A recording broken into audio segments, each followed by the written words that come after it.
Hi, I'm Bill Bross. Thanks for joining us. I'm an attorney here with Heninger, Garrison, Davis, where I've worked for 20 plus years. I wanted to talk briefly today about ride shares, Uber and Lyft. Those are the main ones. We take it for granted when we jump in an Uber or Lyft that everything's going to go fine. We're going to get from point A to point B in a timely manner, and there's not going to be any issues. Unfortunately, though, that's not always the case. We have many stories from women and men, innocently got into one of these ride shares and unfortunately have been assaulted in some form or fashion. Inappropriate touching, a lewd comment, unfortunately sexual assaults. And what is astounding is the companies knew about this. They've known about this for years. There's public reports that are available that shows what's happening and the trends. As we dig more and more into this, we found out that these companies really have very few safeguards in place. Now, they're working to change that, and we are working and forcing these companies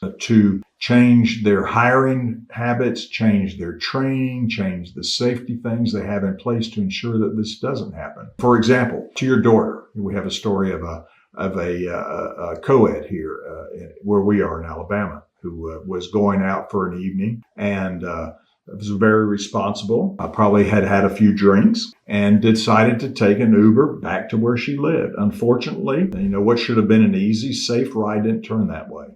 She was assaulted by her driver, and she's still in therapy, undergoing therapy for that. So again, something we take for granted is not that way, and it's there's many stories out there like that. Unfortunately, what we've learned from talking with clients and reading reports from clients is that they're embarrassed. It's very, very personal. It's an attack on them, and they're not seeking treatment. If you've been impacted by this, we encourage you to get some kind of help or therapy. Speak with somebody about this, and know that we're here to help you too. You may have a legal course of action, and so we'd like to evaluate that for you.